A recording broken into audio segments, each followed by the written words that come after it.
Hello, welcome to the ARAY founder story, founder's journey. You followed us today, seeing the day in the life of myself. Going out, paddling out, surfing, waves. Might not be that good, might be great. Ultimately, what matters is what I do before and after. That's what ARAY is. ARAY comes from the idea of fitness and recovery.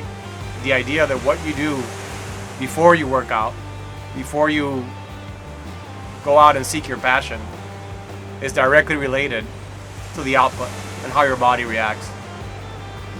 My story, like a lot of people's story, starts as a young kid pushing every type of sport, right? Probably not God's gift to anything, but worked hard. My body always gave me more. Some point in 2020, probably a little bit before that, I started to have back pain. Felt like every time I went to either play a couple of rounds of golf, a couple of days surfing in a row, too much boxing, too much whatever, I'd find myself dealing with back pain. Eventually it got to the point where I was traveling with a foam roller. So I would go on these surf trips and I would have a little foam roller with me just because I knew it helped.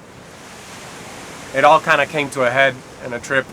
Some friends of mine invited me to Japan, snowboard trip from Puerto Rico, from San Juan, Dallas, LA, Tokyo, Niseko, 4-hour bus ride. The first night in, as everybody's kind of having shots, having a good time, my back tweaks, my back goes out on me. Next day, I start masking, start hiding the fact that my back went out on me. I didn't want anybody to know. I was almost kind of embarrassed about that. And I told all the guys that I had jet lag, and I was gonna wait, take the day off. I was gonna go to the Gentem store and rent a snowboard and walk around, and I was gonna take the day off, and the next day I'd be ready. Truth is, I couldn't move. So as all those guys went off to have their first day, I was panicking. I was like, can't move. Everything that's been happening to me for the last couple of months just came to a head. I'm in Japan, I'm here to snowboard, and I can't move.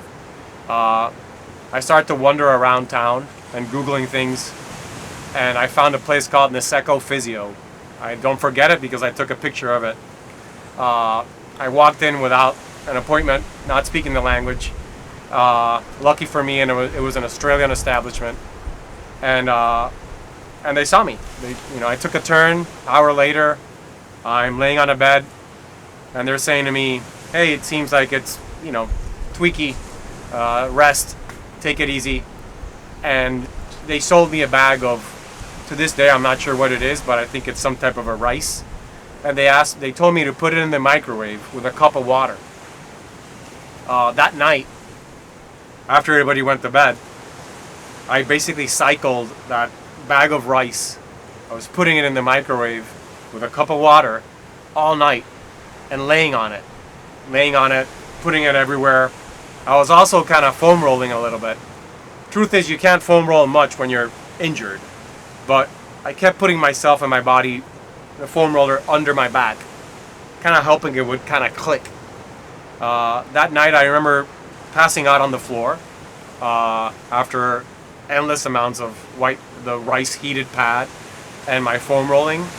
And the next morning, as everybody woke up, I heard my back just kind of, as I moved around on the floor, my back just clicked into place. And that's something that had never happened before.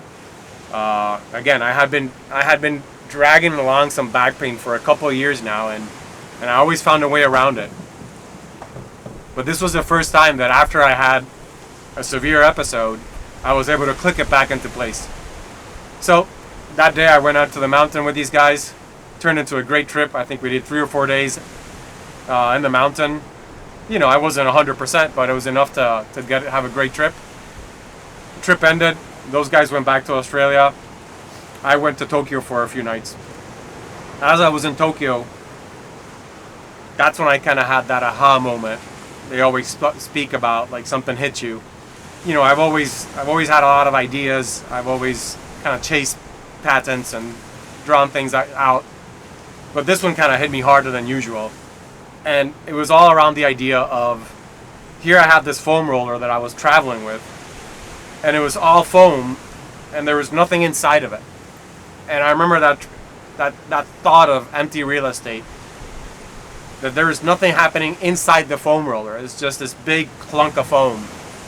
And I thought to myself, I wonder if we could use all that real estate inside the foam and heat it. Truth is, I thought heat and cold. Making things cold is difficult. Making things hot is difficult as well. But that was the big idea. That was the aha moment for me. I'll never forget it. I have the napkin. I remember I reached out and I drew it. And you'll see it. I drew that drawing, and when I got back to Puerto Rico, I called my patent agent, Luis Figarela. We've been working for years. And I said to him, I have this idea. Check it out. He went to USPTO, United States Patent and Trademark Office, did an initial search, which is usually the way we start whenever you have some type of an idea, see if it's already there. And we couldn't find anything. We couldn't find anything that kind of had that idea of building technology within the foam roller to have technology outside of it. So we did a patent application. It's patent pending, and you kind of go very broad when you write a patent application. You try to just put the main idea out there. You're not really sure how you're going to do it, but the main idea was that we wanted to create something inside to create something outside. A few weeks later, I know Luis is working on that. I'm in New York for a business trip, and I had reached out to a company called Penza. You should check them out, Google them. They're a very well-known New York design and engineering firm. They pick their clients, or at least I thought that's the way I felt. They gave me a meeting. I'll never forget it. Marco and Mark, the owners. And I went to that meeting, and I went there with 4 different ideas, not just one, not just the foam roller. 4 different ideas. And we walked through each one of them. Marco and Mark, they liked the idea of the foam roller. I remember because Marco's wife actually foam rolled daily. So it caught his imagination. And he said to me, okay, write me somewhat of a business plan, what you're thinking, and let's see what we can do. A couple of weeks later, we're on the phone. I'm back in Puerto Rico, and we basically, to make a long story short, we kicked off stage 1, which was a complete deep dive into the foam rolling world. What's out there? What exists? What are the differences? What are the personality types that foam roll? Why do they foam roll? And we went A to Z. I remember we had a huge bulletin board full of post-its. And we just kind of understood the market. And we wanted to understand, why is it that we feel that if we build a heated foam roller, why do we feel that that would be something that people would want? I kept telling them it's something I would want. And I know Marco and Mark probably thought to themselves it might be something that they want. But you still have to go through the exercise, and you want to market study. You want to understand what you're going into. You don't want to fly blind, or at least you want to fly blind, but you want to try to hedge that risk. As we moved forward into the market, and we knew that there was nothing out there, we bumped into a few things that people were trying to figure it out, but nobody had. We saw some rollers that you plug them into the wall. We saw some stuff that you put in the microwave. We didn't really see anything that was hitting on what I really wanted to do and what Penza wanted to do. At that point, they really became my partners. I'm the founder of ARAY. I'm the founder of this company. But those guys are my brothers. They're my partners. And they're part of this. As you'll see in some of the images we're showing you now of this design journey, because it was complex. What else can I say about that journey? I can say that every little thing we did, everything to get to where we are, was carefully thought out. Nothing is by chance. When you have an idea and you want to make that idea real, every choice you make matters. It's just constant decision tree, all the way to the final product. You're never going to know what could have been if we had chosen this thing or that thing, because ultimately you have to marry yourself to something. and you usually marry yourself to your gut instinct and the idea of creating a product that is really awesome. That was the main focus always. Let's create something that's awesome. Let's create something that works. Let's create something that really heats up. Let's create something that really feels like a roller, like a foam roller. It's not hard. We're not putting a heat on a piece of plastic that's going to break your back. We're also making sure that that heat is not lukewarm. It wants to feel good. There's a whole theory behind it. The theory is, of course, your muscles are heating up. The theory is that the foam roller is an active exercise. It's something that you have to learn how to use. It's a tool. So definitely the product journey from ideation in Japan to development through Penza, that took a couple of years. So it wasn't easy. And there were certainly roadblocks, because from an engineering perspective, you want to put heat inside foam, and you want that heat to come out. And you want that foam to feel real. And you want it to heat up with a battery. And you want it to cool off so it doesn't get too hot, but hot enough. There's a lot of stuff that you have to think about. So as the founder of this product, as the founder of this idea, we hold a patent, something we're thrilled about. And we also hold a design patent, because we didn't stop at just making it feel like a foam roller and heat up. We also wanted it to be beautiful. We wanted it to sit in your home. We wanted it to be something that you could be proud of, to showcase. We wanted the color to be something neutral and beautiful. The ridges were something that we also thought about carefully. We wanted the ridges to be good enough to break that muscle, but not so tough that it hurts. We also didn't want it to be so light that it does nothing. The design handle was something that we came up with as a cool feature, a way to grab it. So we submitted for a design patent around that. And then the user interface, we wanted it to be logical, right? So it's got the battery, and it's got 3 settings for heat. Kind of hot, medium hot, and very hot, which is my personal favorite. All these things matter, because ultimately what we've built is an awesome product that if you're somebody that's looking to add a tool into your active lifestyle that's going to complement it, you're going to give you longevity, that's going to give you a pre and post workout, something to do that makes sense, and you also have to work for it. It's not just something that's you put it on and you sit down on the couch. Something that you have to to foam roll effectively, you have to know what you're doing. I think we've created something that's awesome. This is our first rendition, and we'll be creating hopefully a series of additional products as this brand grows. Fitness and recovery is our goal. It's what we want to dominate. It's what we want to do. And now we can talk a little bit about why. Why is that important? Why is my journey to this product so deep-rooted? It's because coming from pain, coming from knowing what it's like to lose some of those things that you love, like going out for a surf, going out for a round of golf with your dad, spending some time with your family, carrying your baby, learning new sports, all those things, you take them for granted when you're young. When injury happens, it hits you in the face.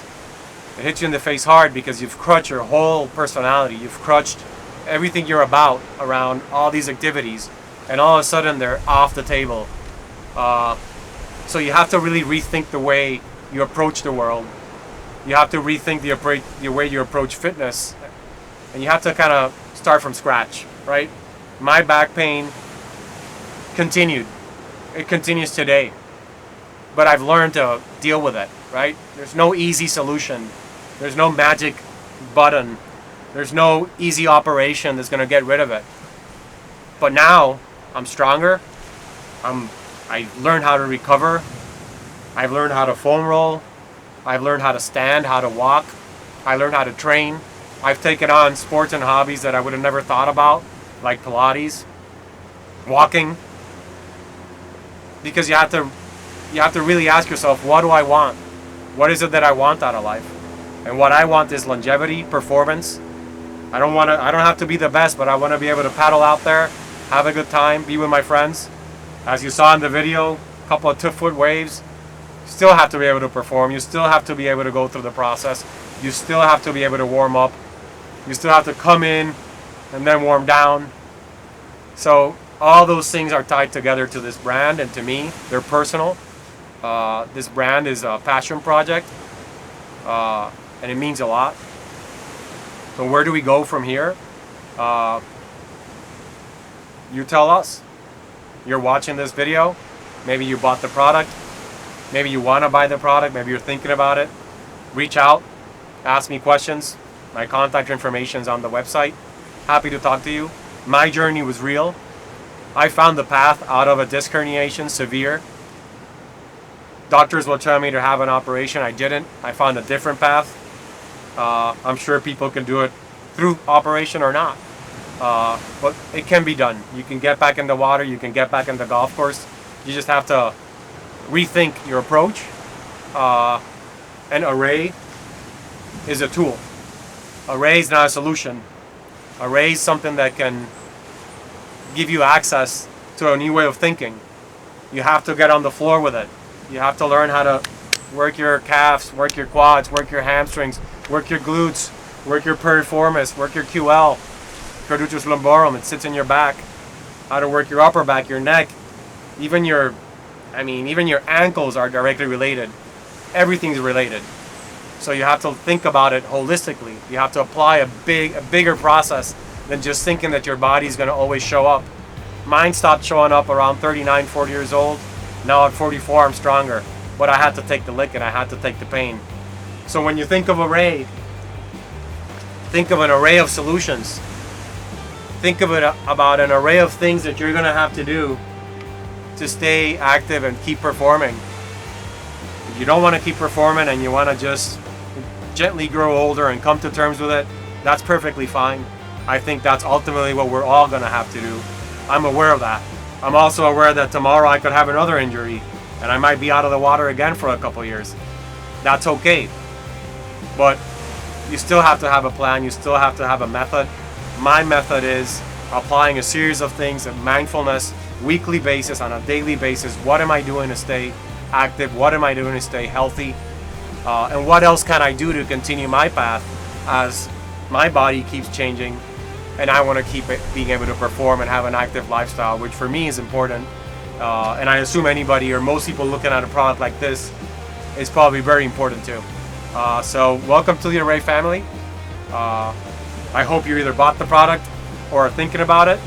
And I hope you reach out to us and continue to be part of the ARAY family. Thank you.